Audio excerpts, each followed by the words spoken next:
Alrighty, welcome back to Shock and Shock. I'm your host, Herschel Gills, Professor Gills here again because of the small headphone microphone. I'm getting my headphones back. I don't want to even get into it. I'm going to be getting a new microphone as well, so these videos won't sound like trash. The video will probably be trash for a while, though, I won't lie to you. So, anyway, I hope this makes up for it because today I'm talking about a masterpiece that is Irreversible from 2002, Gaspar Noé. You know it. Um, I wouldn't say you love it because you may fear it, you may appreciate it, but yeah, this is one of my favorite movies. Starring Monica Bellucci, Vincent Cassel, and Albert Dupontel as the R3 sort of leads. So the story, if you don't know what Irreversible is, I'm just gonna go into it. There are gonna be spoilers in this video too, considering it's over 20 years old, and there are two major scenes in this that I literally have to talk to about, and I'm not gonna go more than halfway in the film. But this is an odd case because the film is told in reverse order if you don't know. So you see the ending first, and then each scene is going back in time a little bit. Um, so you get a major impact followed by like what led to that point. Um, but for simplicity's sake, I'm going to talk about the plot as if it's going in forward initially here. So if you don't know, Irreversible follows these two men um, are looking for revenge on someone who sexually assaulted one of the men's girlfriend and the other man's friend. So our three characters are Alex, Marcus, and Pierre. Pierre and Marcus are the two men that we follow. Alex is the one who was sexually assaulted, played by Monica Bellucci. Vincent Cassel plays Marcus, and Pierre is played by Albert Dupontel. Um, and they take revenge. And yeah, the a major point of the film is like time destroys all things. So it's like seeing the events that led up to what inevitably happens, as I mentioned, is very disturbing because there's so many moments that you kind of see um, that could have like been altered and changed what had happened. So stop stop, pussyfooting around it. The film opens pretty much with Marcus and Pierre, getting arrested and being taken away because of something that happened at this club that they're at.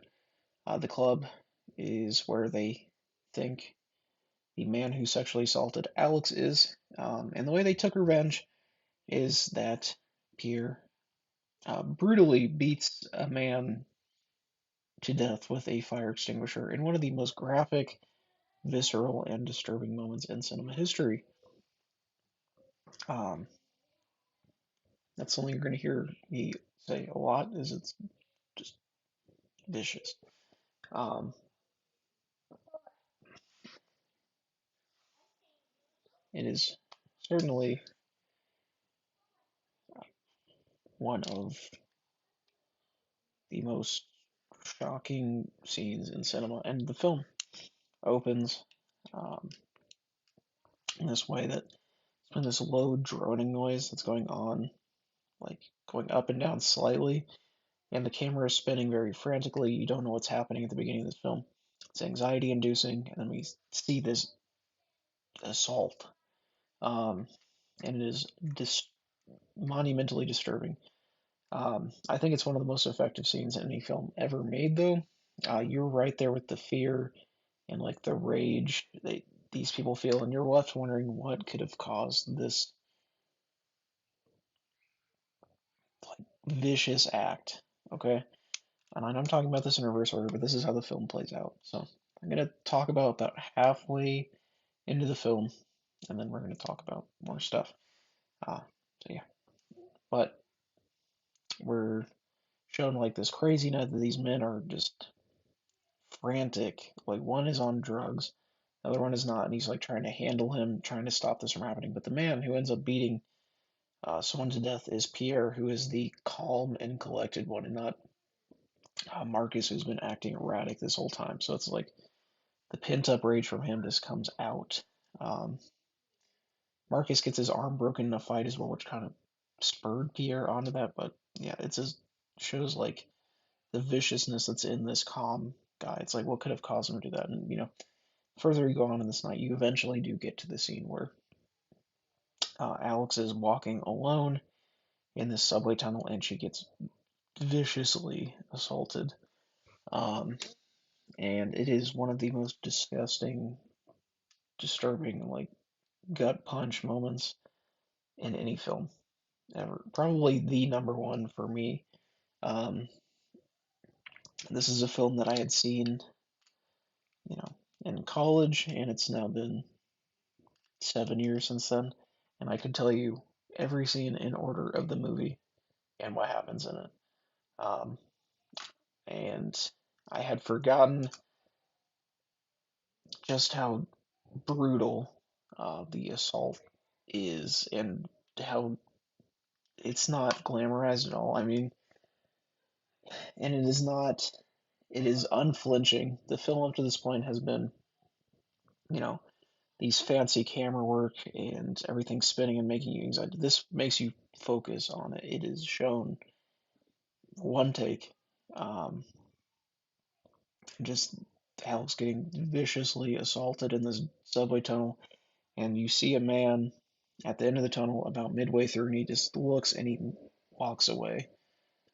Doesn't call for help, it's just an onlooker, and it's just brutal and vicious, and it feels really real, and it is so tough to watch that I will say it is one of the most shaking, like, moments in cinema. And it's not one of those ones where, like, you need to watch this for the shock value or something. It is truly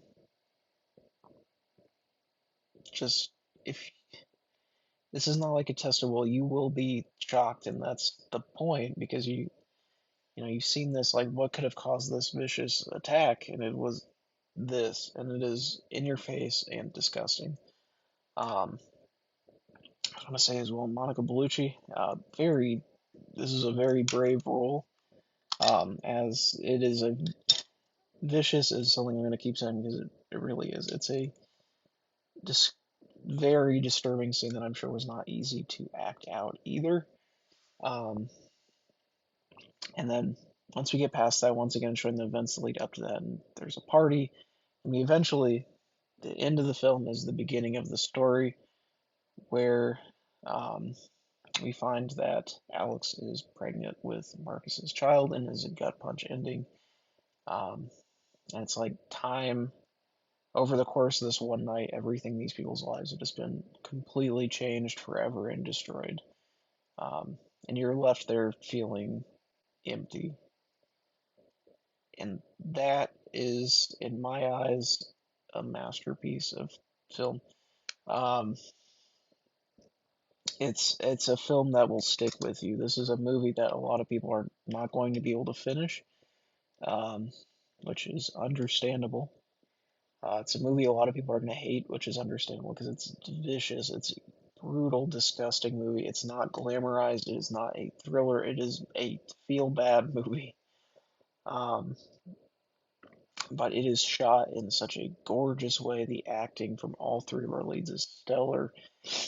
The story, the way that's presented to us, is very unique. Even, I've seen it compared to Memento and stuff like that, but I think this is a better film. Um, and Altered Innocence, put it out on Blu-ray this past year with the straight cut, which I have not seen yet, which plays the film like it would be a traditional film. So it starts out at the beginning of events and then gets to it. Um, if you watch this, watch the original cut first, at least though. Um, yeah, it's a gut punch of a film, the one that will stick with you for a very, very long time. Um, it is certainly Gaspar Noé's, in my opinion, masterpiece of his films. Um, just the presentation, the acting, the music, everything is just very cohesive and comes together to, you know, show you the story. This is one of the perfect films in cinema, in my opinion. So, if you watch my channel and you're to watch one movie that I've reviewed, I would say, this. Um, I think this is a perfect film. So, yeah. Anyway, that's it for today. As always, zero thoughts, zero ratings, zero brain cells, and zero blighting.